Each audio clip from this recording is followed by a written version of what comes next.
Life term for 13-year-old boy over woman's punch murder. A 13-year-old boy has been given a life sentence, with a minimum tariff of 12 years, for murdering a woman by punching her then stamping on her face. Glynis Bensley, 47, was killed outside the Seven Stars pub in Smethwick, West Midlands, on September 3. The judge lifted restrictions preventing Petri Kurti being named.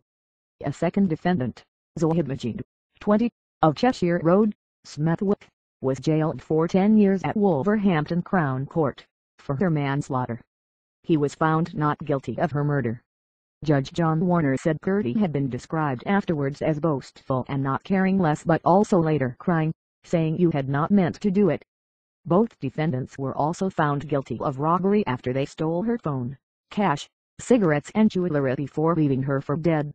A post-mortem examination found Mrs. Bensley died of a head injury. Glynis' sister Dawn said, "We are a very close and supportive family and always look out for each other. To try and explain how Glynis' murder has affected us is very hard to put into words. Glynis was my only sister and best friend. I would describe her as my right arm and I thought we would grow old together."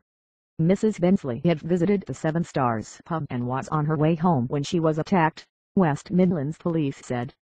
Police said Kurti was then joined by Majid on a bicycle.